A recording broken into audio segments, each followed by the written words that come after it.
Hi, everybody. Eve Harrow on Rejuvenation for the Land of Israel Network. A beautiful February day in Jerusalem, cold, but I am on Mount Scopus, so Jerusalem is literally at my feet.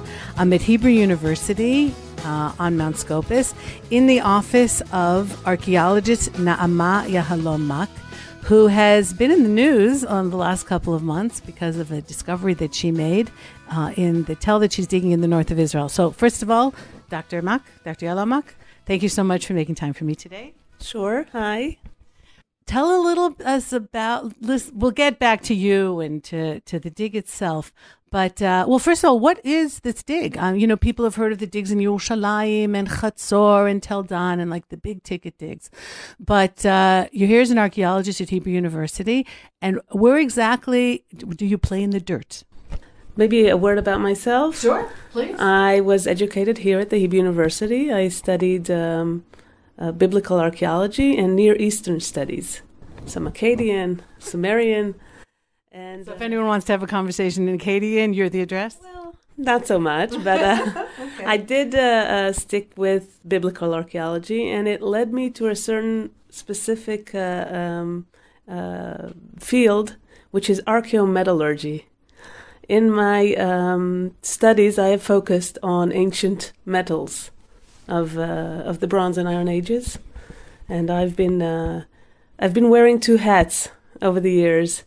I've been excavating in biblical sites, trying to reconstruct ancient history of Israel and its neighbors, but also I have been delving into chemical and isotopic analysis of metals, attempting to establish the origin of the metals, to reconstruct, trade networks, economy, social structure. And so I kind of move between these categories. And 3 years ago, I got this position here at the Hebrew University, and I'm still doing both. But I did enter into this project of the excavations of Tel Abel Bet Maacah, which was initiated by my colleagues, Nava Panitz-Cohen of the Hebrew University. She's here at the Institute, the editor of the Kedem series, and a colleague of ours from Azusa Pacific University, Dr. Robert Mullins. And the two of them, actually, long before I joined, decided to excavate this wonderful tel way up in the north of Israel, and it's been 7 seasons. Okay, so a couple of questions, and I think just for some clarity for maybe some of my listeners who aren't familiar with the time periods, which is probably many, many people. So first of all, what is considered biblical history and biblical archaeology? And especially because you're a metal person, you talk about the Bronze Age, you talk about the Iron Age. So if you can, which is obviously paramount when it comes to the material culture of the people. So if you can explain a little bit how the biblical archaeology fits into that. Is it Bronze Age? Is it Iron Age? Is it both? Like Abraham is mid-bronze. Is that considered biblical archaeology, or is that a little bit before? Well, the Department of Biblical Archaeology actually begins with the Chalcolithic period, which is way before anything related to the Bible is studied. But this is a historical division between the prehistory department, which kind of ends at the Neolithic period, and the sixth millennium, fifth millennium. Mm-hmm. The Chalcolithic period actually starts sometime in the 5th millennium BC, and it's a highly developed culture. Metallurgically speaking, we have amazing metalworks from that period. Which metal? We have the Nachal Mishmar Horde. You can see that in the Israel Museum. Right. The copper instruments that are so beautiful. It's copper-based. It's made of copper with different, it's a combination, an alloy of copper and other metals. And the metal itself is not local, but it was produced here with amazing craftsmanship. And so it's a very unique culture, this Chalcolithic period. since we do not know exactly where to locate the ancestors, we feel that the Bronze Age is a biblical period, at least in its background.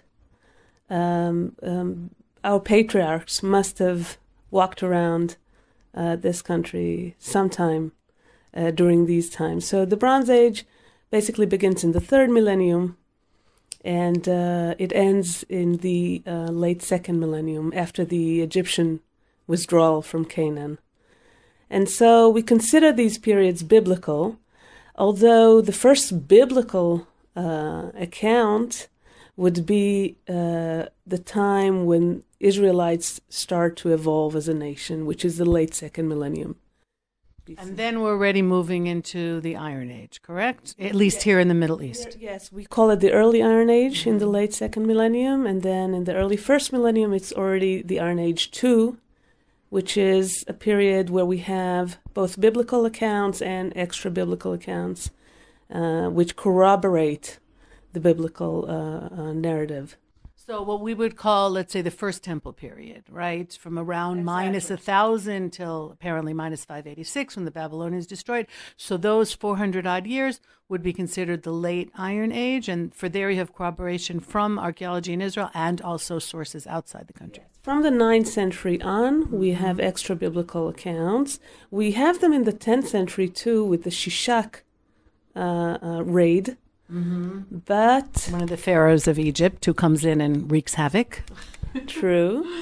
But the problem is that we are not sure which of the destructions, if at all, should be correlated with this pharaoh. And thus the whole period of the 10th century is basically a period which is under controversy. This is the debate that we call the high and low chronology, because we have those urban centers that develop during this period, the early 1st millennium, and some think they developed under Omride rule. This is what you would call the Tel Aviv school, yeah. And if you follow the biblical narrative with David and Solomon, you would say that perhaps they were built under Solomon. So you're talking about Megiddo, Chatzor, Gezer, Jerusalem to some extent as well? Exactly. Unfortunately, the carbon-14 dating, which we had a lot of hopes that it would, contribute to resolving this controversy, they don't give the resolution needed. I can see from my side in Untitled Bet Maacah, which we'll talk about shortly, that destructions can be dated. We have a destruction during the 10th century. We cannot say if it's the first half of the 9th century or the second half of the 9th century. And you can manipulate the data and you can do a lot of things. But basically, I don't think we can resolve this currently.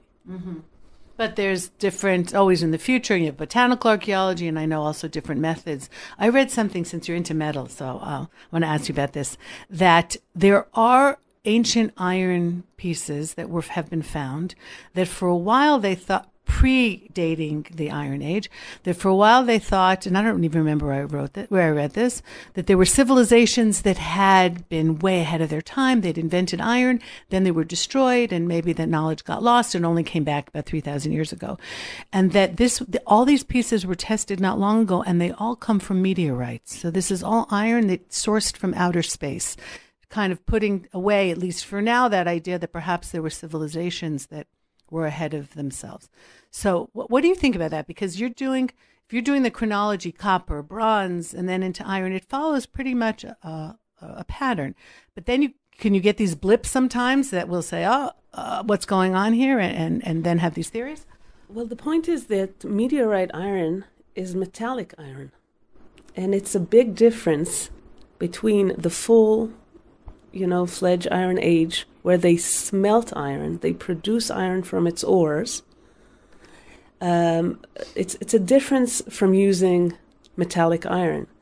Explain to those of us who aren't into iron. Okay.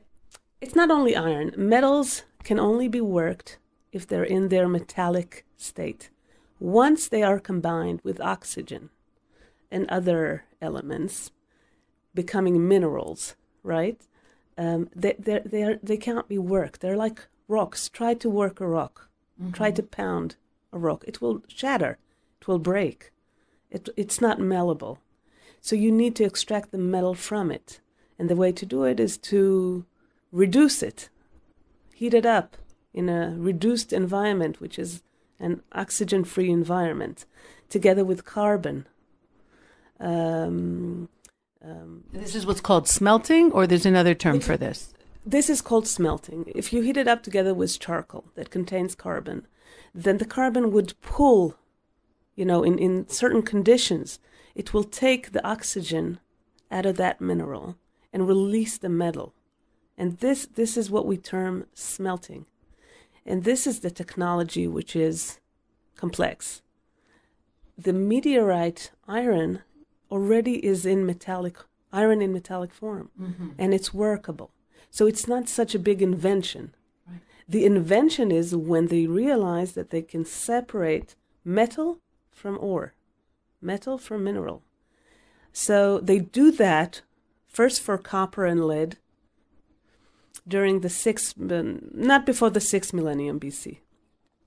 But for iron, it takes a long time because there's two reasons. First, the melting point of iron is higher than copper, of course, lead, and other metals. And second, if you want to be able to work with iron, you cannot have too much carbon in it.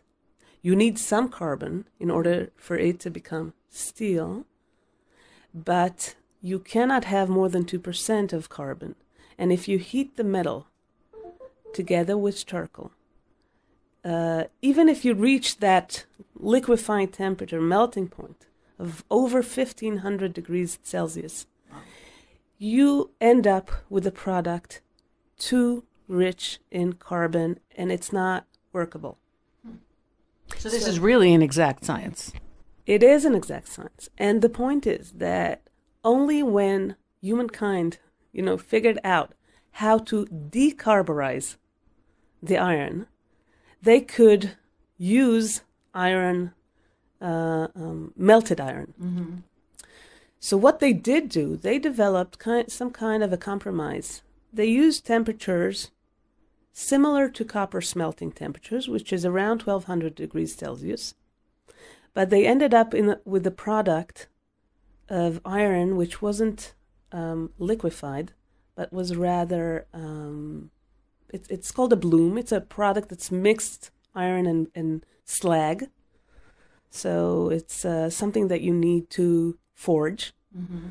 and remove the slag and work on it mechanically.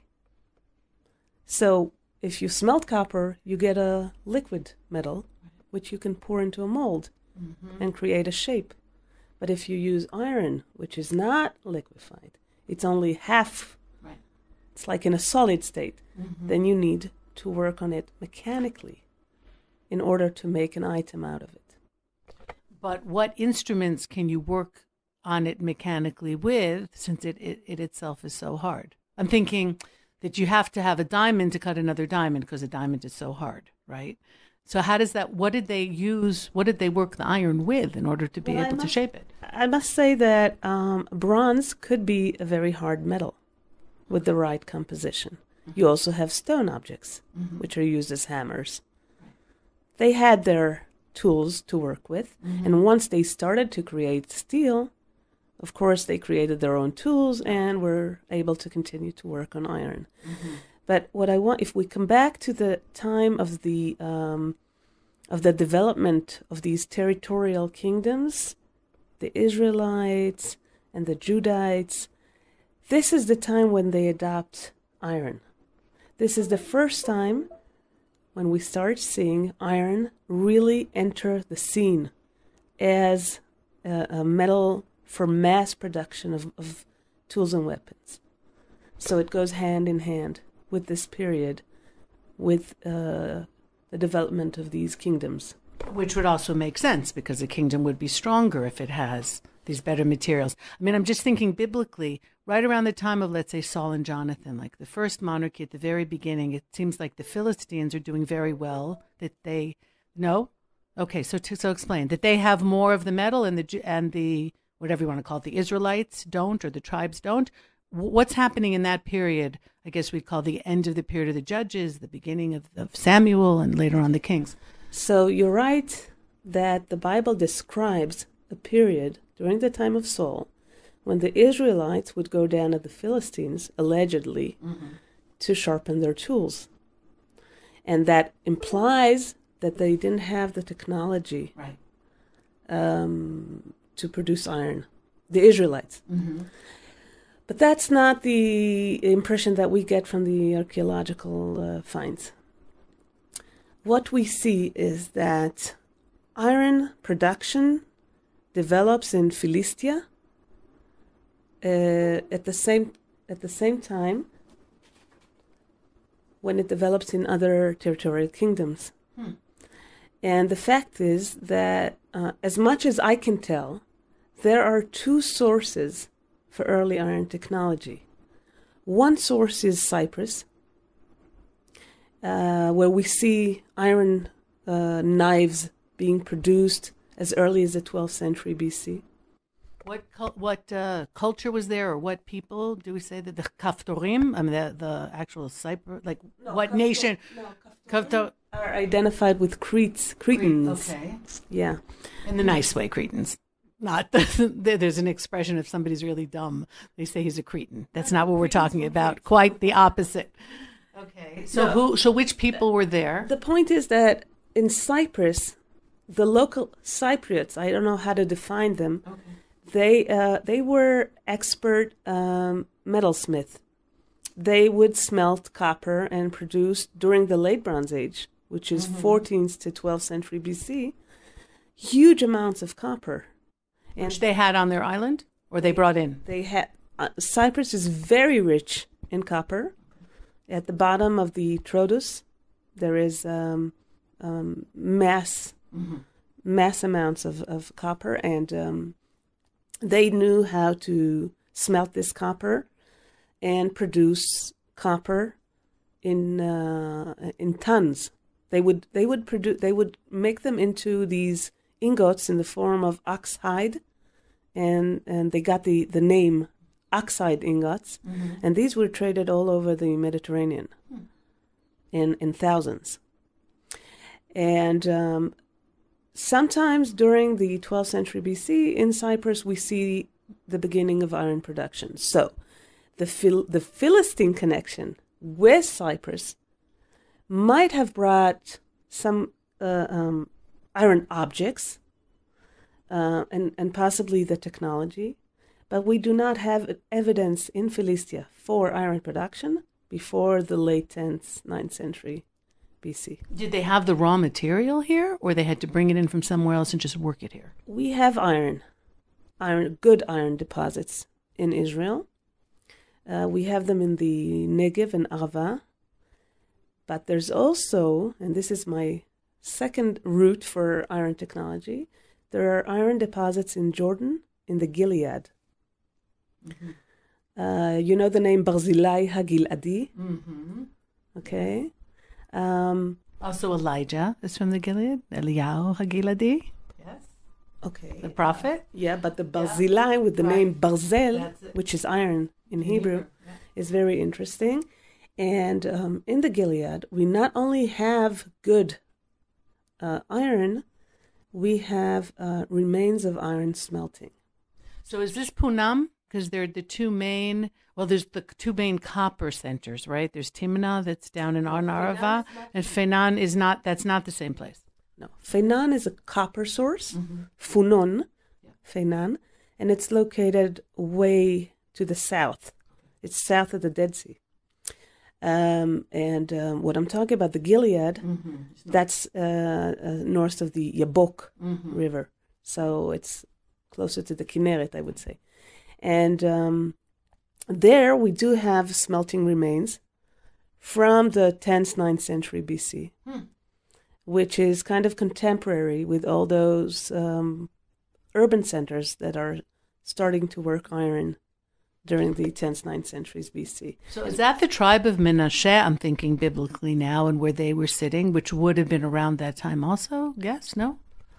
It's the territory. Right. And the question is, where did this technology come from? I was talking about smelting during the 10th, 9th century, but the truth is that we have burials in the area of the Gilead that are dated to around 12th century BC, same as beginning of iron in Cyprus. Mm-hmm. And there are iron bracelets or anklets deposited in these burials, and there are dozens of them. And so it seems like someone, I would say, came from the outside, because we don't have any proof for local development. Possibly from the north, possibly from the region of Anatolia, came to this region, to the Gilead, sometimes during the late 13th, early 12th centuries, and saw this potential with the iron ores and produced iron there. We don't have production evidence for this time, but we do have those bracelets, those finds. And so there are two sources of where the technology could have come from. One is in the east, in the west, in the Jordan area, and the other one is from Cyprus. And so let's go back to the Philistines. We have no evidence that the Philistines had iron technology more than anyone else in the region during the time of Saul. We have the evidence for later on, during the 10th and 9th century, but Saul is like late 11th. Right. We have no evidence for that. And we have to remember that when the Bible describes victories of the Israelites, in order to enhance these victories, the Bible describes the Israelites as weak to begin with, right? Mm-hmm. It basically, when does this story come in? When Jonathan and Saul are sitting there waiting for the battle with the Philistines, and then it's like a quote inside the story that tells us that the Israelites had to go down at the Philistines and sharpen their tools, and only David and Saul had their swords with them. And so what does that tell us? Israelites were very weak, and nevertheless, they won the battle. This recurs in the Bible. Shirat Dvorah. I don't know how to say that in English. The Song of Deborah, of the prophetess and judge Deborah. Yes. Right. As a beautiful, famous song. Yeah. So there also, it says that the Israelites had no weapons or no shields, and they still won the battle. And so it's a motif. Yeah. And to emphasize that without God's help or God being on the side, then that it's not just being stronger in battle that is going to help you win, but having God on your side or God wanting you to win. Yes. And actually, if we look at the archaeological material, there is quite a bit of iron in what we call the Israelite settlements in the Central Mount. But it's a little difficult to date the finds there, because we're not looking at big Tel occupations where we have destructions that are datable. It's these small settlements which are not well excavated and not well dated, and they contain quite a bit of iron objects. Some of them were excavated, 100 years ago, and the method of excavation and the publication, it all prevents us from really knowing how much iron they had and when did they have that iron. My guess is that Israelites had iron during the late late second millennium BC. So even during, let's say, the period of the judges and the tribes, before we have a united monarchy in Jerusalem. Just one other just side question. Is this the first time that ironwork appears in the world, or is this happening here, but in, as far as you know, in China or in South America or places where they wouldn't necessarily at that time had connections? There is at the same time this kind of technology coming, or is this is the first place? Like I know in Europe, the Iron Age is much later. Or is this really the first, because I know you're, I'm sure, in touch with archaeologists around the world. Is this the beginning? Well, I would say that in the late third millennium, we start seeing some iron objects and tools. All of them are unique. All of them are prestigious. And they are custom made. And we start seeing more and more mentions of iron objects in texts in the ancient Near East. The one place that's always said to have been the origin of iron technology is Anatolia, Hittite Anatolia. Today's Turkey? Turkey. And it's true because there's a lot of texts that mention iron there. There's much less archaeological material that really demonstrate this, but the textual evidence kind of points to this region as having this expertise. And I think that people around Anatolia considered the Hittites as expert iron workers. We have this one letter from the king of Assyria to the king of Hattusha, saying, the king of the Hittites answers a letter from the king of Assyria, and he says to him, for that iron you have asked, we are trying to produce iron, but we're not very successful. When we are able to find good ore, we shall produce good iron, and meanwhile I'm sending you a blade for a sword. And what that tells us, one, that kings around Anatolia think that people in Anatolia have this expertise. That's one. And second, that they really don't. They have problem identifying good iron ore sources. Iron is very abundant. It's everywhere. But it's not in a quality which is enough for smelting. Because iron loss in the smelting process is so big that you get out of, when you smelt good iron, you end up with, 30% of what you began with. So if you start with low quality, low grade iron ore, you end up with nothing. And so even though they sort of have the technology, they are not sure yet which ores to smelt. And they're not successful all the time. They try. And so this is the theory that iron technology developed somewhere in that region. I think it still might be true because we don't have any evidence for another region having so much mentions and so much information about it. And we have to remember that when the Hittite kingdom broke down, there was kind of a continuation of the Hittite rule in North Syria. When is this about? That's in the 12th century. Wow. And the road from North Syria to north of Israel is not so big. We have those Armenian population, going around. And technologies pass in these manners. Right.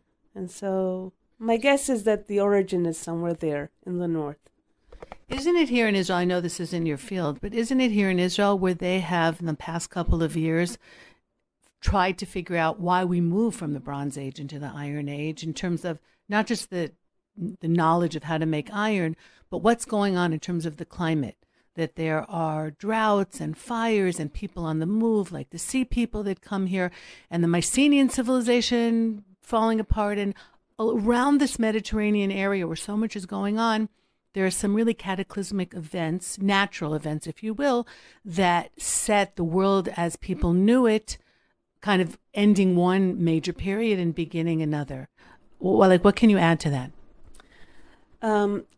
We do have eventually a big difference between the Bronze and the Iron Age, because after those destructions, in the end of the Iron Age, in the end of the Bronze Age, a new social political order develops. The iron is not the main thing here. It's far from the main thing. And actually, it's a later development. Iron is adopted by the territorial kingdoms that develop as a result of these destructions. Mm-hmm.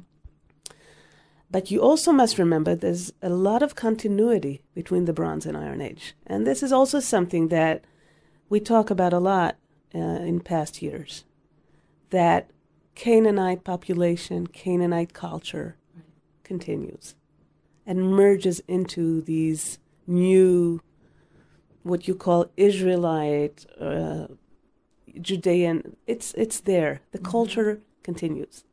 If we have time, and I'll show you a bit about what we have excavated at the Tel Abel Bet Maacah, you can see how, for instance, the cultic practices that were Canaanite, they go into the Iron Age, they continue. Mm-hmm. And we think that people, genetically, they continue. So we have additions.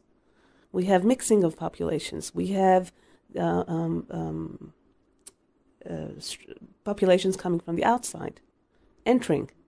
Some from the Aegean world, mm-hmm. what we call the Philistines. The Philistines are not all Aegean. The Philistines have an elite of people that some of them were foreign, and they brought some of their practices. We see them as immigrants. Not everyone, by the way, sees them as immigrants. Mm-hmm. Some think that it's a cultural phenomenon. Mm-hmm. But let's say we do accept the idea that they're foreigners and that they did come from the outside. It's not all the population. It's people that kind of took hold of the local population. And in the second generation, after that first Philistine arrival, we have hybrid, mm-hmm. practices. And so it's true for everywhere around Israel. We have a strong Canaanite population with some additions, possibly Aramean tribes, Israelites, what we call, which could be certain nomadic people that settled, or they could be Canaanites, and they are actually described as Canaanites, even in the Hebrew Bible, right? They're Canaanites that went down to Egypt and came back. And so I think there's a big difference culturally between the Bronze and Iron Age, but there's also a great majority of continuity. And then, of course, as you mentioned, you have the religious beliefs that come in and that distinguish a lot of the people in their cultic sites. Do you think that iron was mainly used for weaponry, or do you find it in terms of religious sites? Are they wanting to create iron bowls so they can better give sacrifices? I'm just throwing that out. Or is the main push to have that higher level metal in order to be able to conquer other people and make weapons out of it? Well, no. I think the metals that you can liquefy would continue to serve as metals for the production of, small figurines, mm-hmm. and maybe some offerings. Iron is a practical metal, and it's used for the production of iron and for tools and weapons. Right. The point is that when iron first appears in the region, bronze is fully, it's used, it's mm-hmm. there. We have intensive copper production in the Arava at the same time that iron appears. We have loads of copper from Feinan and Timna during the late first millennium and late second millennium and early first millennium. So one isn't replacing the other. They're using both. Well, iron eventually replaces bronze, but the question is, why do they decide to use iron when copper is so prevalent? So you might say they don't have the tin. Tin is another metal that is added to the copper in order to make it stronger. You can't use copper without just pure copper. You need to make it into an alloy because it's not strong enough. It's very soft, just plain copper. Yeah, I think all of us also have that copper bowl or bracelet that our grandmother gave us because they had this, this tradition that copper warded away the evil eye. I don't know. I have one of those, and I know other people who do also. But you can easily dent it with your finger. It's definitely not a strong metal. Exactly. But if you add 5 to 10% of tin into the copper, you get a very strong, durable metal. And the tin, as opposed to copper and iron, is rare. As a deposit, on Earth. And we're not sure. We're not even sure where tin comes from. Which is so funny because in the modern world, a tin can, right, like what you get, I don't know, peas or carrots in, seems to be the most ubiquitous, like the cheapest kind of metal around. You throw it away. It's what your tuna is in for lunch. But that's not really tin, what we're using today? I don't think it's tin.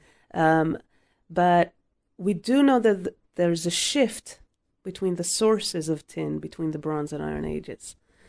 In the Bronze Age, tin comes from the east. We're not sure how far away from. Could come from Iran or further in the Central Asia. But during the Iron Age, it's probably coming from the west. Those Phoenician endeavors, like the areas of Greece or for the other parts of the Mediterranean? There is tin in Iberia, and there's tin in England, in the British Isles, yes. So the point is, do we know of a lack of tin during the early first millennium that would make them go into iron production? The answer is no. We don't feel today, I think most scholars don't think that something, that an invention or a use of a new technology would be enforced. It's something that you choose to do, not because you have to do it. I think that they would choose to use iron rather than bronze is because they can control iron better. They're not dependent on anyone. Iron sources, it's true that it's not everywhere, but it's still something that you don't need to invest a lot of effort to quarry.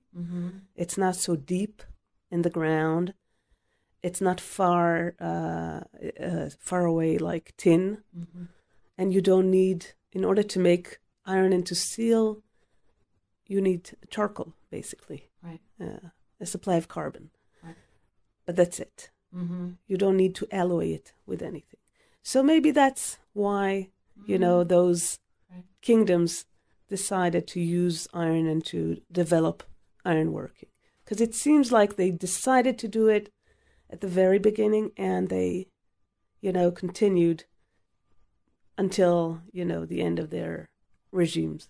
So let's get back to the kingdoms of what we call the First Temple period. So the Tel that you're associated with now, Tel Abel Bet Maacah, is, for those of you who know Israel, and I should really tell you that when you turn on my show, you should have two things with you, a map of Israel and the Tanakh and a Bible, because we're going to refer back to that all the time at some point during the shows, is way up in the northern part of today's modern Israel, almost at the very tip, right near Ma'alot. So if you're looking at your map, it's like almost at the Lebanese border. So this is Metula, excuse me, not Ma'alot, Metula, at the like this little area that's really right now just totally on the Lebanese the border with Lebanon. But it's always been an area of back and forth and back and forth and back and forth. And so tell us a little bit about the history of the Tel itself. Okay. First of all, the location. The location of Abel Bet Maacah is at the very north of the Hula Valley. In the Iron Age, it sits between three entities, you can say.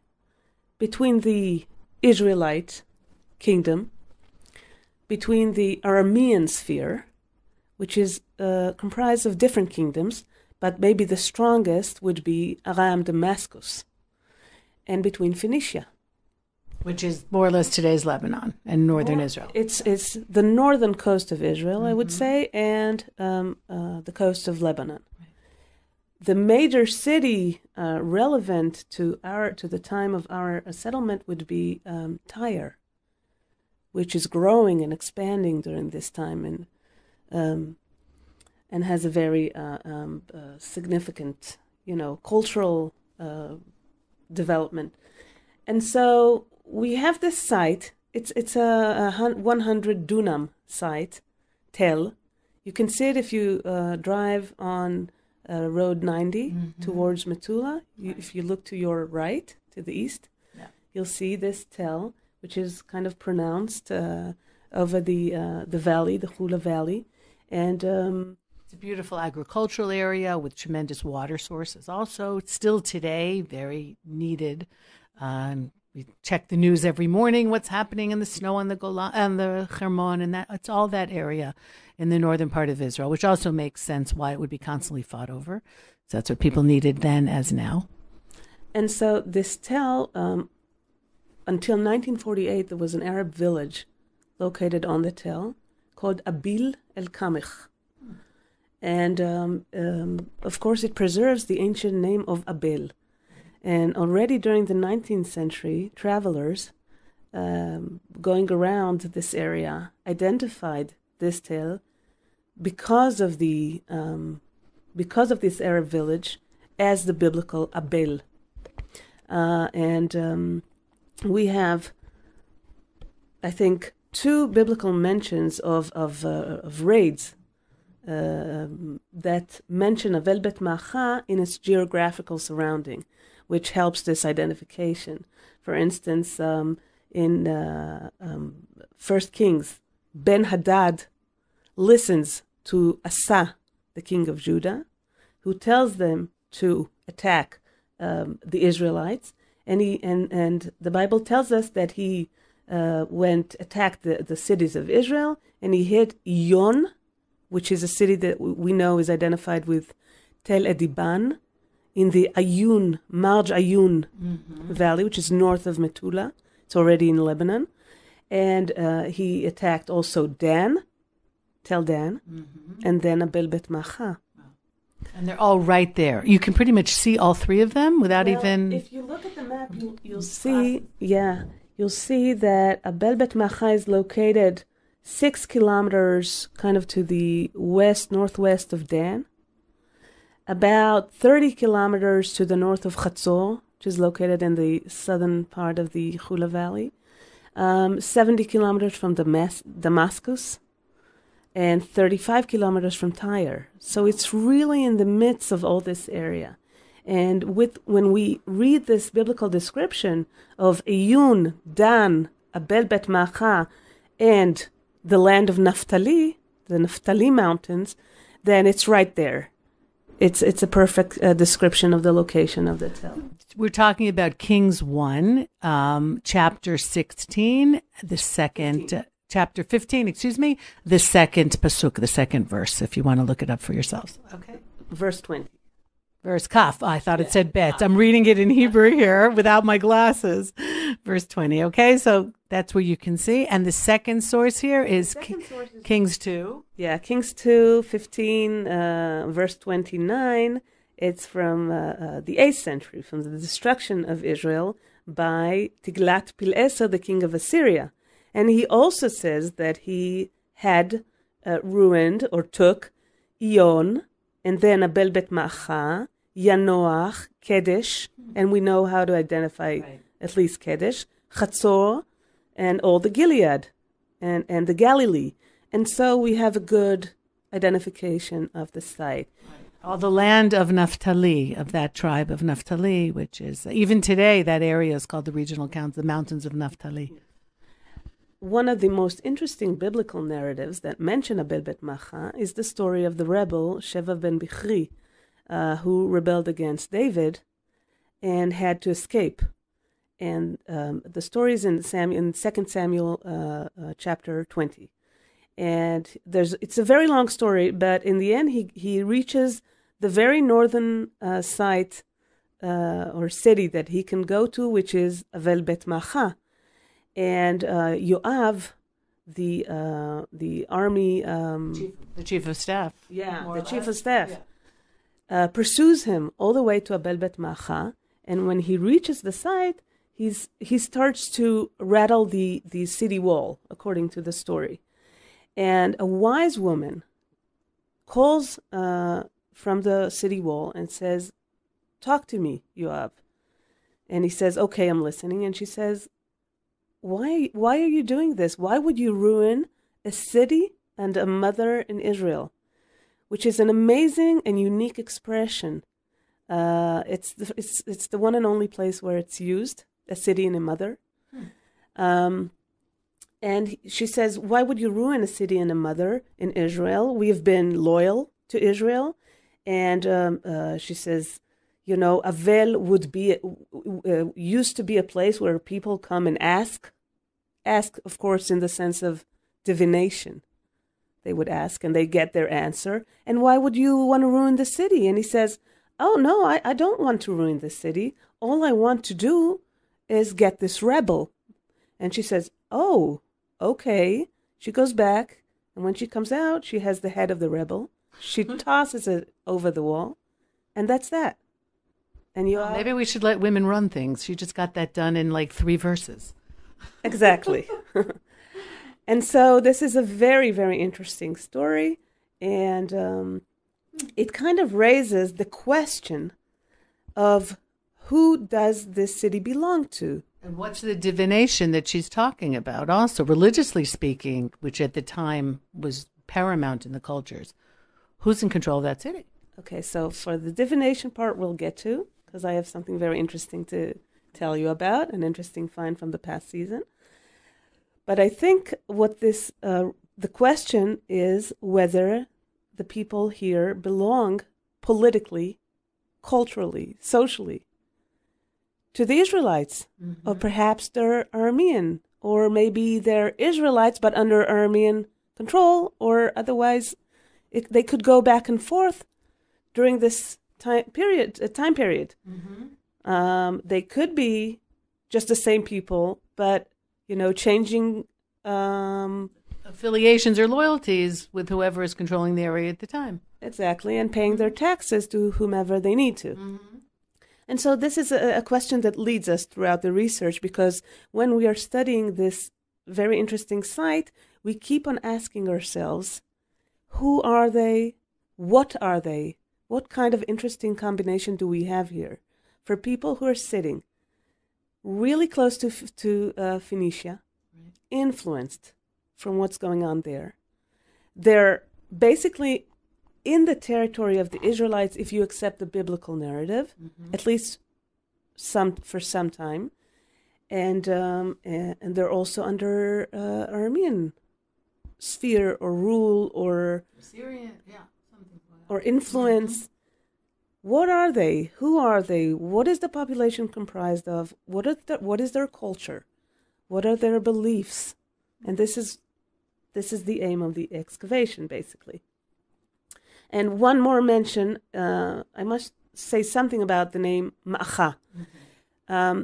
First of all, the name Abel. The name Abel, probably a meadow, a watered meadow, is a name that is, we see it in extra biblical accounts from the second millennium. And then when Abel Bet Maacah is mentioned in the Bible, it's always with the suffix, Bet Maacah. And so what happened between the second and the first millennium we think that probably some kind of a tribal element joined the city or took over, bringing with it the name Bet Maacah. Bet means house of, and Maacah, you would say, is someone's name? Okay, so Maacah appears in the Bible in many, many contexts. And it's very interesting because, for instance, Avshalom was the son of Maacah.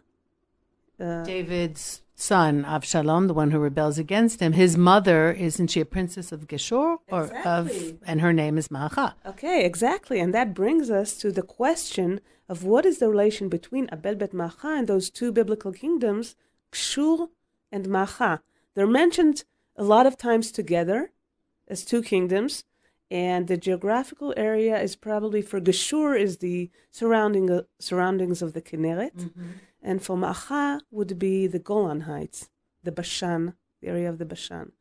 And it's not exactly the location of our site, but some people would say that the kingdom of Maacah expanded to include the north of the Chula Valley, and that Abel Bet Maacah may have been the main city, the capital of this Maacah kingdom. Of course, there's no evidence for this, not even in the Bible. Maacah, the king of Maacah, it's kind of general knowledge that these cities are affiliated with the Arameans. But actually, if you read the verses carefully, it's not so clear what Geshur and Maacah are. The king of Maacah is affiliated or mentioned together with kings of Aramean kingdoms. He joined them in giving, troops to the kingdom of Judah against Israel. But it doesn't say that Maacah is actually Aramean. And we do not know that Abel Bet Maacah is even related to the kingdom of Maacah. But that's kind of one of those questions that we're interested in understanding. Okay, so can I tell you something about the excavation? Please. First of all, one interesting point is that this tell was never excavated. It's one of the only tell of the large tells that was never, ever excavated. It was approached during the 60s, but because of its proximity to the border, it ended up not being excavated at all.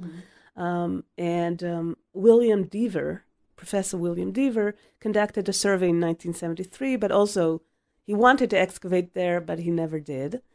And so when my colleagues Nava Panitz-Cohen and Robert Mullins decided that they want to conduct an excavation, this was the tell that they had in mind, and they started with a survey of the tell.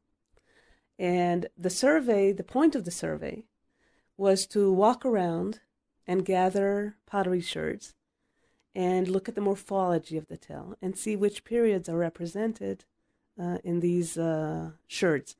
And they did, and they could tell that the tell was sitting on top of a huge lower, I would say, step. And this lower step was probably an early Bronze Age city. And we have the pottery sherds to confirm this. It was a huge city during the early Bronze Age too, 3rd millennium. But we have not excavated this part of the tell. Do you even know what it would have been called when you go back into the sources? What it's sitting on, maybe some city that's mentioned that you don't know where it was? We do not. We have no sources for these early Bronze Age cities, for their names or... Nothing. No. And so this was, I would say, the earliest city represented in this mound. The second city, we know, was erected in the beginning of the 2nd millennium, during the Middle Bronze Age. And excavations both in the lower mound and in the upper mound revealed fortifications from this period. And even though Chatzor was a huge, mega city of 800 dunams during this time, the cities around it, which were certainly, beholden to Chatzor, or under the regime of Chatzor, which is mentioned quite King Yavin, etc. Chatzor was a huge city then and very important, sitting on one of the only ways that you could cross on a dry spot across from, let's say, the water of the Banyas and all the springs that come off the Hermon, and then the Jordan leads into the Kinneret. There were very few places where you actually cross on dry land. And at the time, Chatzor was one of them, which is why it's got, 27 layers, 28 layers. It's a fabulous site that very few people go to. Unfortunately, I love taking people to Chatzor. They've heard about all the others, but not Chatzor, and Chatzor is amazing.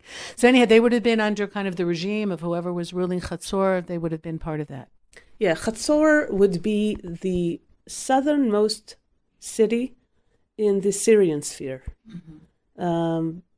With Mari and Katna and all these huge Syrian cities, and Chatzor would be the southernmost point of that area. And of course, all these cities around it would be under its regime, certainly, but still they were fortified. And the question is why, right. But it's a cultural thing, and it's meant to, to give esteem, to the local rulers, or to show their ability to build complex structures. And so, just to bring my readers who know the Bible, my listeners into the Tanakh, this is also perhaps when the spies come, right? When we're sitting in the desert and they go what they call Cheder Meraglim, and they come in and they see tremendous fortified cities. So perhaps this is that same time period. This is what they're seeing, that even the smaller towns, for some reason, have walls around them in the mid-Bronze Age. Are they afraid of something? Is it, as you said, to show prestige, like we can, stand on our own, literally? A lot of questions about that time period, but just for my listeners to put it into some kind of frame that you're familiar with. Okay. I'm not sure, because I think perhaps the Meraglim story would be later and more related to the Israelite settlement, right? So that would be... Well, there is no Israelite settlement yet. It's before we come in. It's after Egypt and then coming in with, Moses sends them out. Right, all those questions. 40. Yes, okay. Yes. So it has to be closer to the time of the Israelites rather than this Middle Bronze Age time. Yeah. A lot of questions. Wow, so much to still learn, even with all that we know. Getting back to, so you're saying that this city was fortified as well? It was fortified, and in the south of the Tel, we had excavated a tower and a city wall, very strangely built, with big boulders basically filling it. It has a facade. The facade is oriented inside the city, and in the back, it's filled with basically rocks or boulders. It's very strange, and it has a rampart. And the interesting thing is that at the top of the Tel, the upper mount, was also surrounded by a rampart. Rampart would be layers and layers, tilted layers of crushed rock and debris that are kind of placed in the direction of the mound, making both a podium that you can build on and also a protective element. And so we have these fortifications for the Middle Bronze Age, and we know that these fortifications were still being used during the Late Bronze Age. Most of the cities in Israel, because of the Egyptian regime, are not fortified during the Late Bronze Age. Late Bronze Age would be from 1500 to 1200 BC. And so the wall continues to be used until the Israelite period. During the Israelite period, we see a lot of pits dug into the wall, the city wall, and so we understand that it's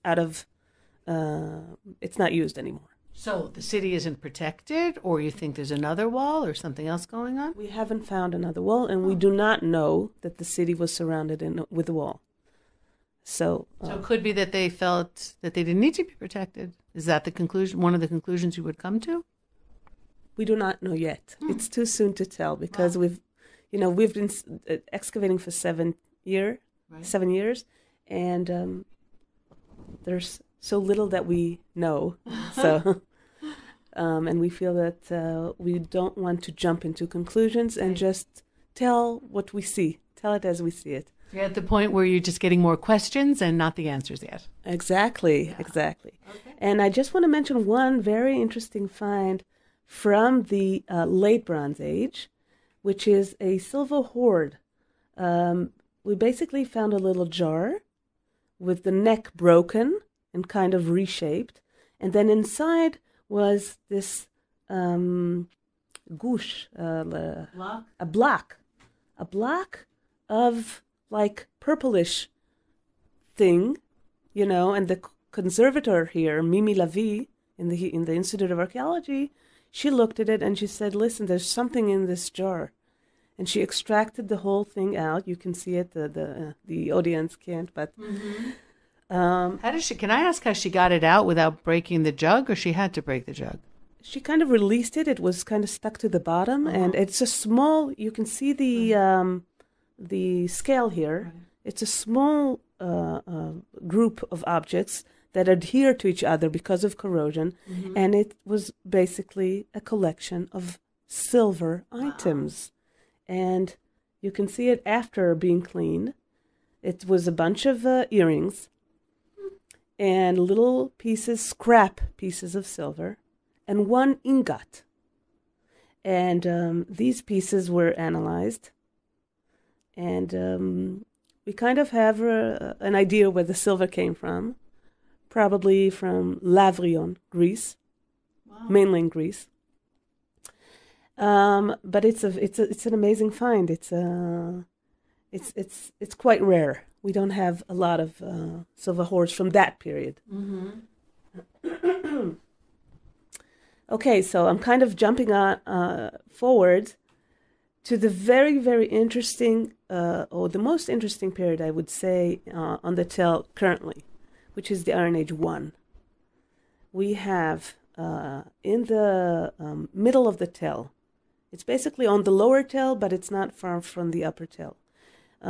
We have an area of excavation called Area A, and we have very interesting remains from the Israelite period, including a building with a cultic kind of orientation, I would say, which was destroyed in heavy conflagration during the 11th century BC.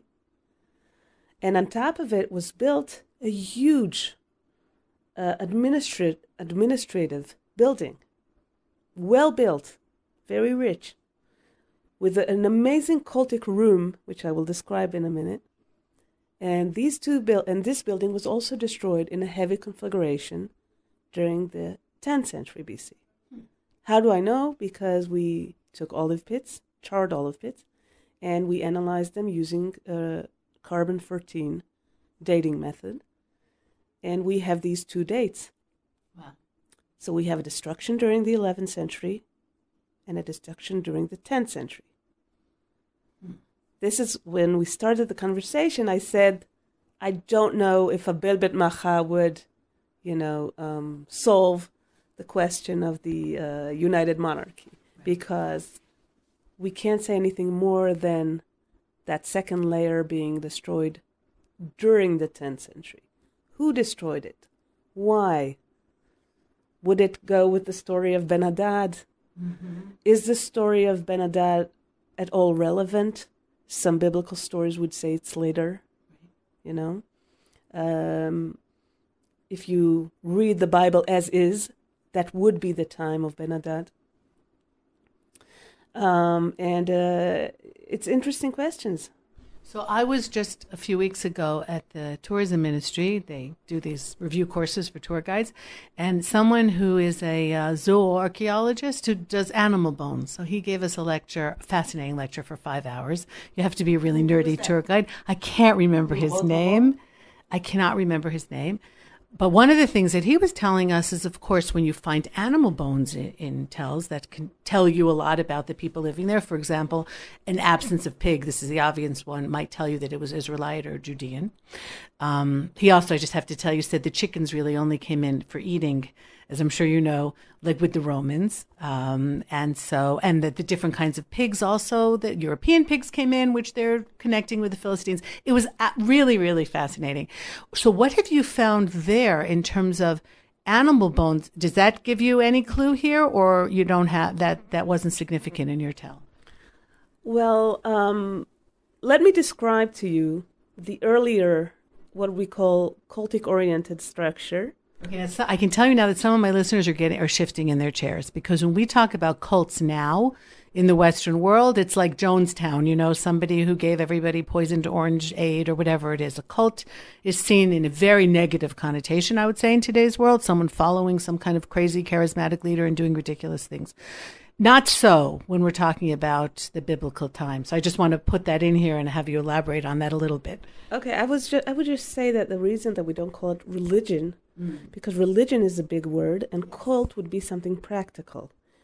All we can do is describe what kind of material culture objects that might be related to cult are found in our excavations and how they might have been used.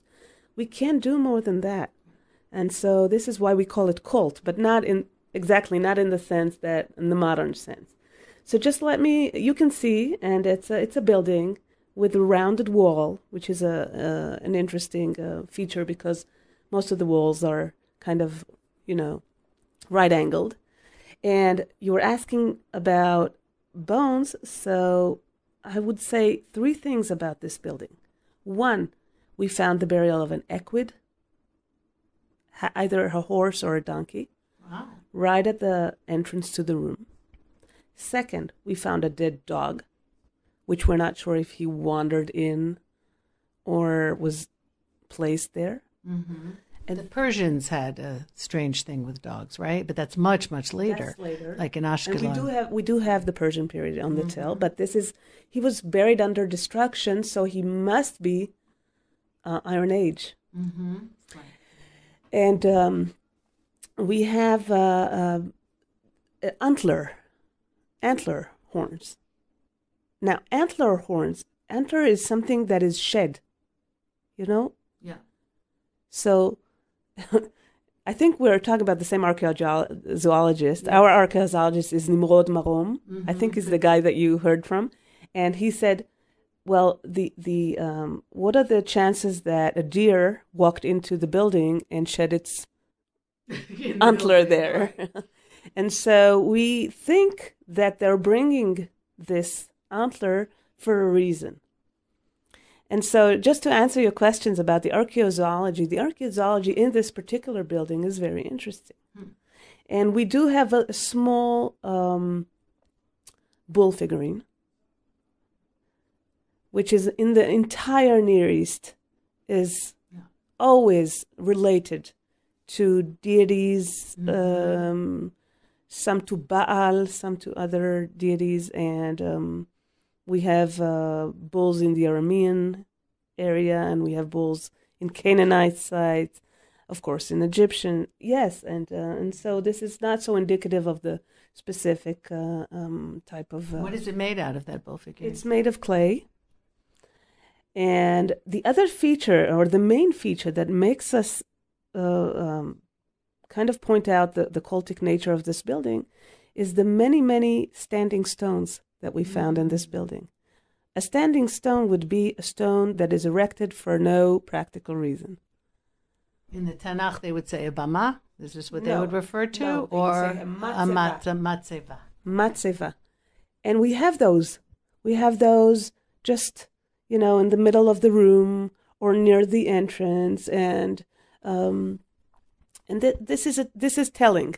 More like an idol, then, you're saying? A stone that's standing specifically would be something for... It doesn't need to be purpose? An idol. It could be an ancestor cult. Could be many things. And we're not there yet to say what exactly they're doing in this building. We also have some installations. We have 3 stone, like small podiums. And next to each, there's a taboon, like a cooking furnace. Mm-hmm. And we're not sure if they're doing some activity and then they need the cult in order to protect this activity, or it's the opposite.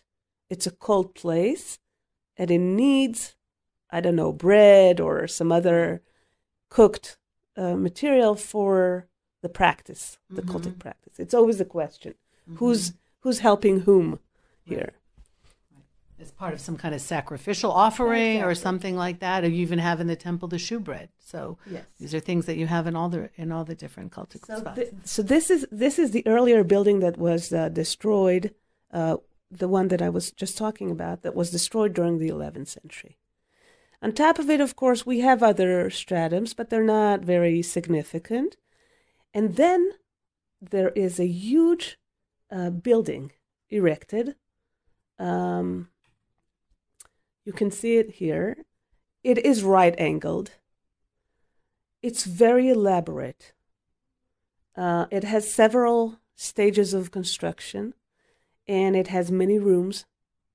And a very, for this period of the Israelite period, where we have either the remnants of the Canaanite cities, like in Megiddo, or we have these small Israelite settlements, what we call Israelites. Little four-room houses or whatever was known at the time, the way they built their homes. And we have those around the Galilee, the Upper Galilee. And in Chatzor, there's practically nothing. It's a tiny, tiny, village, barely a village. And then here at Abel Bet Maacah, they construct a huge building with you see this wall? Almost like a palace, you think? I would say we call it a building because we're careful, but it does have some very extravagant features, like this amazing stone floor. And we have more than one of those floors. We have a couple of those floors. And in the entrance, we have pilasters. At every side of the entrance, you walk through pilasters. This is fancy. And this says to us that the downfall of Chatzor was a turning point for Abel Bet Maacah, who grew in size and in significance. There is an elite in Abel Bet Maacah who is able to control population and build this amazing building. And this is a kind of a seesaw, Wow. In terms of the power, the control of the power in that area of the Galilee. It's going back and forth. Chatzor, the mega Chatzor during the Bronze Age, was crushing. You couldn't evolve under its wings. And now that Chatzor is down, Abel is up. Up and kicking. And who? What are the guesses? Who? Who? And another question is, what happened to the people of Chatzor? Could some of them have reached Abel and joined the local population there? Possibly bringing some of the cultural aspects of Chatzor into Abel. But this building has no parallel, as far as we know so far. And it's big, and it's well constructed, and it's interesting. And I want to show you one room in this building, also with a cultic connotation. And this room is a room that we're not finished excavating, but we already found some amazing pieces there. The reason that it's so well preserved is because it was destroyed, as I said, in that 10th century destruction. And everything was kind of crushed under the destruction. So we have huge pithoi, Galilean pithoi. Big jugs that held wine, oil, what? I don't know. I don't know yet. But yes, huge jars, some of them from the Tyrian coast, with a wavy band decoration. And they were crushed on the floor. And we have a small offering table constructed of basalt stones, rounded basalt stones, one on top of the other. And we have this, these are the Galileans. We have huge stones that were brought into the room, and we are not sure for what reason. We thought they were matzebot, like the standing stones, but they're probably not. They're probably more like fences, like they were standing on their wide side, like a svacha, like you would separate one part of the room from the other. Right. It's an interesting feature. We have no parallel for that. Like how the Holy of Holies was separate from the other parts in the temple. You have different areas, different sacred spaces, if you will, that each have their own function. Now, if you're not convinced, from the offering table, then we have this wonderful cultic stand that was found in the destruction. It has one parallel in Megiddo at exactly the same time, the 11th century BC. And it's amazing. It's certainly used for liquids because we have a kind of a funnel. You see, we found the base of the funnel, but not the bowl. Mm-hmm. And we will find the bowl because we know the room still extends to the north. Wow.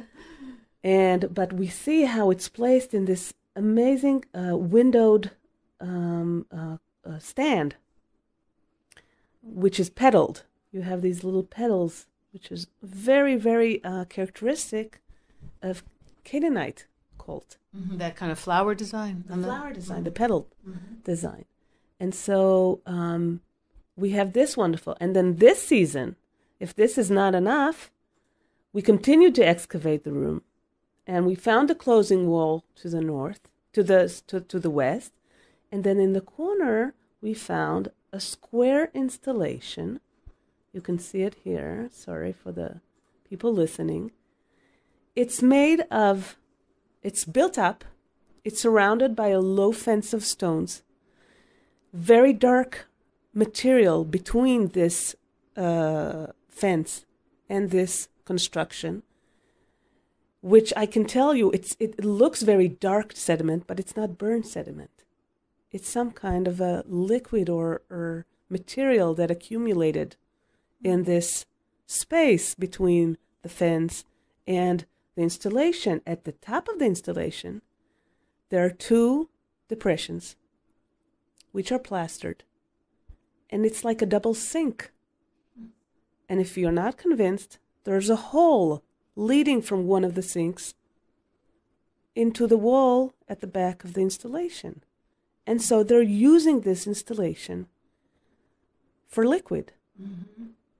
We call it, just as a nickname, we call it the kosher sink. Because it's a double sink? It's a double sink. Right. It has one for meat and one for milk, which is what kosher kitchens have, since we don't mix the two. Yes, and this is the hole for the, nikuz? For the drainage. The drainage hole. It's all plastered. It's plastered together with the wall behind it. It's an amazing installation. And it's, again, unique. Mm-hmm. And it joins the cultic stand. And I haven't mentioned some other stuff like, basalt, huge basalt bowls, and all kinds of findings. Mm-hmm. And it all, leaves us thinking. Wow. What were they doing in this room? Were they producing something and then, again, using the cultic... Mm-hmm. Making wine and then using it for some kind of... Wine, I don't think they were making here. We don't have evidence for that. Okay, that's interesting. That in itself is interesting. Yes. The absence of wine. Yes, but they're doing something with liquids, and we're not sure if this installation is a cultic one per se, or is an industrial one, right.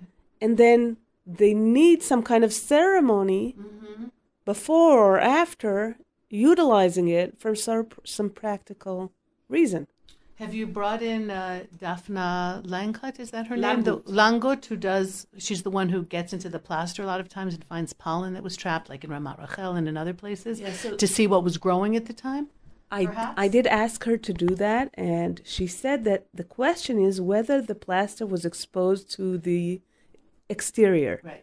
At Ramat Rachel, the plastered wall that absorbed those pollen seeds was exposed to the air and to a garden. It was in the beautiful garden there, and the pollen gave us tremendous information about what was growing there. Fig trees and etrogim and amazing, yeah. So I was just curious about because now when you go to this area, I'm just thinking, I was just there a few weeks ago, you find a lot of what we call the stone fruit growing in that area. There's the beautiful orchards, apricots and plums, and I don't know if I doubt they had plums then, but who knows what they were growing then. Exactly. Yeah. And so what we can do here is analyze the plaster to see if it absorbed some kind of molecules of organic matter, and again, and continue our analysis of the sediments between this small fence and the installation to see what was absorbed in that sediment. And this is something that we're working on. It's so interdisciplinary now, archaeology. It's absolutely phenomenal. It's almost like everybody is in on this, all the different kinds of sciences. Yes, we're always looking for new ways to gain additional information about our findings. I want to go on. This building was destroyed, and then what was built on top of it is not clear. We know that immediately on top of the destruction, we have walls that relate to the Iron 2A. The date, again, is problematic. We do not know when was this new town built. Was it built in the middle of the 10th century, which would be Solomon? Or was it built later in the 10th century or early 9th century, which would be already the Omride dynasty? Right, like Ahab and Jezebel. And just to throw my listeners who are new to all this into the muddle and the back and forth between, let's say, Tel Aviv University and Hebrew University, or the different chronologies, is also the messages then in terms of the Bible. So is the strong kingdom Solomon, who the Bible represents as really a great king, or is it Ahab and Jezebel and that dynasty, which are more the worshippers of Baal, and the Bible yells that tremendously, and a lot of the prophets, Elijah especially, saying, like, what's going on with you guys? You're worshiping other gods. So remember the agenda of the Tanakh. I'm using agenda carefully here, but remember the point of the Tanakh is not a history book. It's making a point, and it's making a point, a religious point, if you will, and the monotheistic religion that it's representing.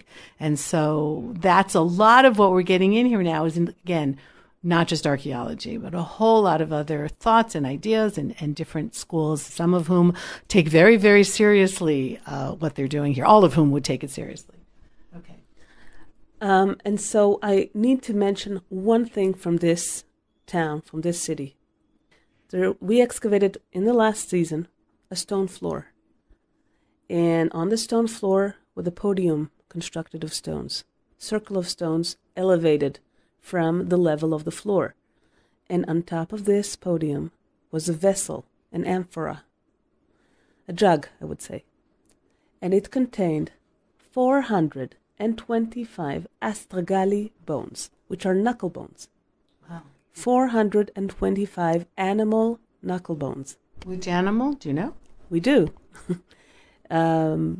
We have there sheep, goat, and a little bit of deer. No pigs. And no cattle. Some of the bones, we're just starting now to look into them and to clean them. Some of them are treated. Some of them are painted red. Some of them are drilled. And the point is that these bones, knuckle bones, are known to have been used for divination purposes. How exactly they were used, I'm not sure.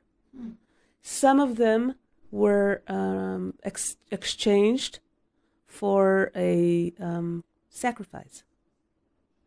Will you pay for your sacrifice Not with pay, the but knuckle a bone? token That you made a sacrifice, and then you could wear it on your neck, saying, I made a sacrifice. Some of these bones were used for gaming. So they have these several, functions, possible functions, but I have to refer you back to the words of the wise woman who said... With Yoav, the chief of staff of David's army. Exactly, and she's saying, they used to ask in a bell and get answers. And then we find this jug left as is, not touched. No one took it with him when they fled or whatever. They left it there, sitting on the podium, full of these knuckle bones. And this is an amazing find, and we are not sure, what it says, what it means. Right. Almost like a place of oracles, which is maybe a term that people are a little more familiar with from later on.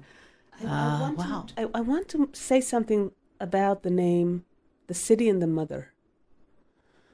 The Septuagint, the translation of the Greek translation. When it says city and a mother in Israel, they say metropolin, like metro is a No? yes, but it's like a mother, mater. It's a city and it's irvu bnoteha, a city and it's... You would have like the mothership. You would have the mother city and then the satellite cities around, Yes. which you have all through our history, the main area. Yes. Right. So a city is many times, associated or turned mother.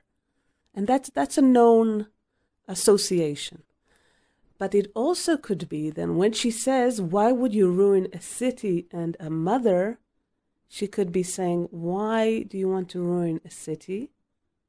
And a mother in the sense of herself, a prophetess. We know that the word mother is used to describe prophetess, like women prophets. Deborah is a mother. Right. And so we have to wonder what kind of special,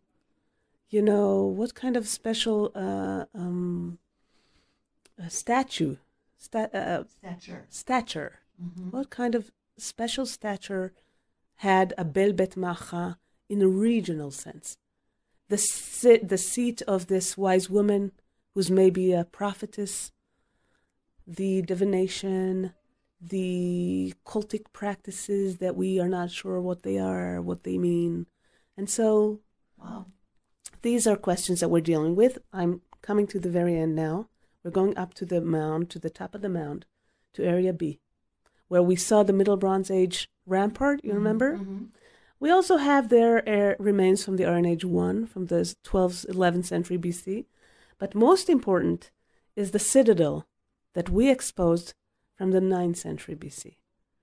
It's basically contemporary with the Astragali pot. And that, those remains. The knuckles. The knuckle bones Okay. and those, and the buildings there that we're just beginning to excavate. So at the top, the very, very top of the mound, there's a citadel. Very thick walls. It looks like a row of rooms. It was probably rooms surrounding a courtyard or something of the sort. But it's a massive structure. And we found many, many interesting finds in this building. We found a painted Phoenician jar in one of the rooms, which is very interesting because it kind of ties us to Phoenicia, Right. to the cultural influence for Phoenicia, maybe economic ties. And we have a figurine of a woman, the head of a woman, which is in Phoenician style, because we have her like hair, this chatchor hair, what we Right. call, very Phoenician in style, also made of clay. And we found a seal, probably depicting a boat, which would also tie us to the Mediterranean coast. And we have some Greek pottery dating the structure to the 9th century BC. In addition, we found a wonderful bearded male figurine in a room that was dated based on carbon-14 of charred olive pits to the 9th century. And so there's this huge citadel, and I will describe the figurine in a minute. And we have the date of the room, but we are not sure when it was constructed and by whom. So it could have been constructed by an Aramean king after he destroyed an Israelite town. Or it could be the Israelites building a citadel to protect themselves from the imminent threat of the Arameans. It could go both ways. And in any event, culturally, it really ties us to the Phoenician coast. So what's going on? The figurine is tiny. Let me just find the picture. It's 5.5 centimeters long. And it's made of faience, which is basically an ancient glass. It's a silicate paste that you add to it some salts and minerals, like copper minerals. And when you let it dry, the minerals kind of migrate to the surface. And then you put it in the furnace, and it creates a glazura, like a glaze in the surface.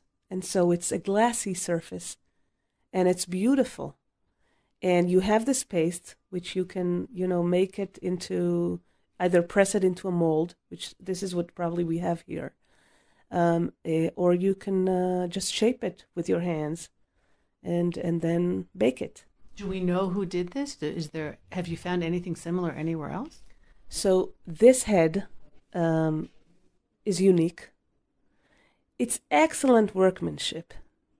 It's beautiful. If you can open the internet or just, write bearded male figurine. I'm hoping to put this picture. Okay. If when they open the show, this is the guy that they've seen. Okay, so the point is that we can look at the technology and ask ourselves, where could it, where was it produced?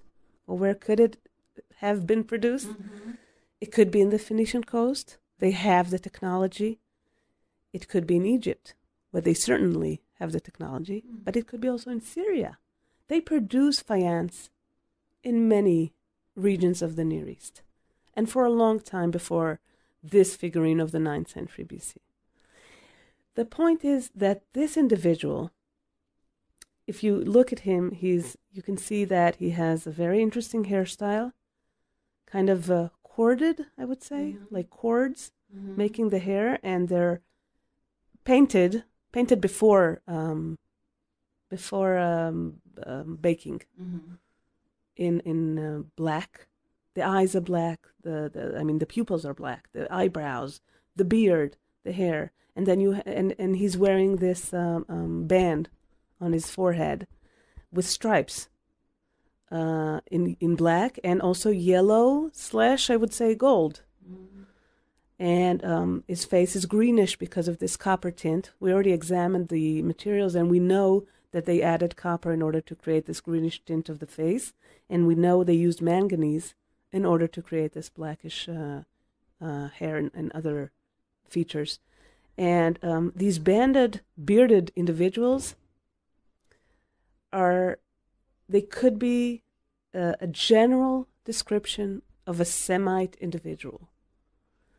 We see these depictions from the Ramesside period, how the Egyptians portray their enemies. And we see it in many others Near Eastern art depictions. Mm-hmm. Bearded, banded males are common. But I must say that it had been suggested that his origin was Egypt, Ramesside Egypt. But all of these guys have their ears showing, and he doesn't. And I think it is of importance. He's very stern. And, of course, you're not supposed to talk about expressions in the ancient art of the Near East. But still, it looks like a dignitary. Why? Because of the hair, because of the these I would say yellowish, goldish stripes on the headband, and because of its uniqueness. It's a unique item, custom made, found in a citadel. We are thinking that perhaps whoever built the citadel commissioned this object. So there are many, many, many options. One, a very general figure describing, but why? Why in the 9th century? It's not the Egyptians describing their enemies. Mm-hmm. Who would describe a general individual, a Semite? So that's an option. It's a general figure. The other options, it's an individual. And if it's an individual, who is it? Are we looking at the face of an individual from the 9th century BC? And if we are, who are we looking at? Is this a local ruler like the local builder of the citadel that commissioned whatever, this statue? Or could it be a depiction of a king, a 9th century period king? And then if it is, pick your choice. Is it Hazael of Aram Damascus? Is it Ahab? Jehu? It could be a number of individuals. Could be a Phoenician king. It could be anyone. And my colleagues don't like, I have been scolded already for doing this type of interpretation and saying, opening this figure for identification. Because, art experts would say this is going too far. Mm-hmm. Or archaeologists or biblicists would say this is going too far. Don't do it. But once this figure went out to the world and we did not keep him with us, usually archaeologists kind of tend to keep close to heart the nice finds and then think about them for a few years and then, let the world know. Mm-hmm. And we kind of take a different approach. We like to publicize our finds very soon after we excavate them because we feel that it's better for scholarly, debate. And also we think it's the right of humankind to know what we're exposing here. It's not ours to keep. And we are, this is our policy to kind of put the things out there and let people think about them. And so if we let people think about them, I think it's only right to bring up all the options and say we need to be very, very careful about our interpretation of such items. Right. But on the other hand, we like to play around a little bit, right? Wow. And so this is it. And it gives you maybe a general, at least, look of what a man would have looked like, even if we never know, and we probably never will know exactly who this is. What a man looked like and what he wore and what his hairstyle was like and that he was bearded, which is also something. It's like it's looking millennia into the past. It's so absolutely exciting. If my listeners, is the Tel open? If my listeners want to come, when does the excavation season start? And do you take volunteers? I know that there's a lot of excavations in Israel where they'll have students come in and dig with them for a month or two, even get college credits. How does that work here with Hebrew University and specifically with Tel Abel Bet Maacah? Okay, so our next season will start in June 23 this year and would end in July 19th. 23rd of June to the 19th of July? Yes. That's less than a month. Why so short? Actually, all of us, all three co-directors, are students of Ami Mazar, Professor Ami Mazar, and we have all excavated with him at Tel Rehov, which is an amazing site. And Tel Abel Bet Maacah is a piece of cake for us in terms of weather. I mean, Tel Rehov is located in the Beit Shan Valley, which is possibly the hottest place in the entire country. It's so humid. It's awful. That's where, did you find the apiary, right? They found Solomon's, the honey? That was in her area. Nava, my colleague, found this apiary, and yes, it was a furnace there. And so Abel Bet Maacah is like a walk in the, it's nothing for us in terms of weather. The thing is that we need to find times when we can have volunteers join us. And different universities, they end at different times, and American universities would like us to dig earlier, and German universities would like us to dig later, and we're always trying to, stretch. And I have 3 kids at home, I must confess, and they're small, 7 to 11. And we have been excavating very long seasons at Tel Rehov, and before that at Bet Shean, 6-week seasons. I think in Chatzor they dig even 8 weeks, and it's impossible for us to do it anymore. We're No, I'm so glad you said that because you're also family people. Archaeologists are not just archaeologists, but you have a lot going on, and it's summer vacation. Your kids are home, so for you to go to work for 2 months while your kids are home is not there's a balance here in Israel that we really try and find between family and work, a very healthy balance, I think, for the most part. So I'm actually very glad that you said that. I'm sorry you're not digging for longer, but I'm happy for your kids that their mother will be around and not just in the city and the mother.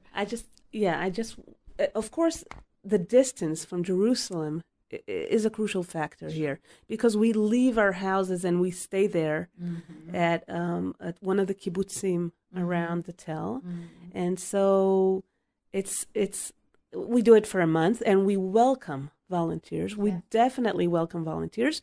We have our website, which is www.abel bet maacah maacah.org. And you can find all the details there. We love having volunteers, and we love having visitors. And the Tel is open all year long. It belongs to the National Park Authority now, and but it's open all year. And it's of course the excavation areas are they have something around them, a fence, but you can still get the impression of the site and the view, and look at the walls that are still standing there, and if you wish to come and volunteer, yes, please do so. And there's also a possibility to get academic credit. We had a wonderful group of students last season, and we welcome volunteers, definitely. They have to commit for a month, or someone could come, let's say, for even 2 or 3 days. Let's say they're coming to Israel in the summer and they want to really get involved in a dig, or you prefer to know who they are and have them there the entire time? For the experience, I would recommend to come for at least 2 weeks. To come for 1 week is certainly a possibility. To come for less would need a special, we'll have to consider it, because it takes time to get a handle on how to excavate. And it's, I must say, it's a hard physical work, but we do have, senior citizens and all ages with us. And it's highly recommended, because until you touch the earth, the debris, you do not get the feeling of history, at its entirety. I can totally back that up. I get the shivers even just thinking about it. When you get into the earth and you're touching something that hasn't been seen in thousands of years, and if you're a Bible person and this is a biblical site and you're thinking, what went on here? Who was here? Maybe you can add to the discovery and to the knowledge, or even add a question, which is also fine. There's really absolutely nothing like it. This is not Universal Studios. This is the real deal. Thank you so much, Dr. Yahalom Mack, for spending a lot of time explaining to us both about the different metal that's your specialty, and also about this incredibly exciting site. If people want to see, are the pictures up on the website as well, what you showed me? Yes, and there are also publications, and there's a lot of material out there that you can find. Well, thank you so very much. And thank you, everybody, for listening, for making it this far.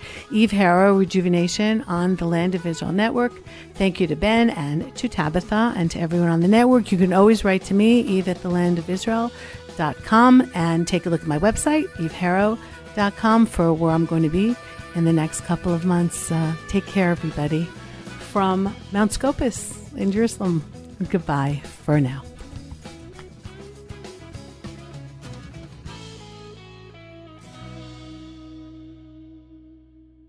For Rosh Chodesh Adar Bet, this coming new moon, we are doing the Land of Israel Network Shabbaton at the Dead Sea, called the Israel-Inspired Retreat, where there's going to be Torah study and connection and meditation and prayer, and we're going to be able to connect and to talk about everything that's going on in Israel today on spiritual levels. It's going to be a really special weekend.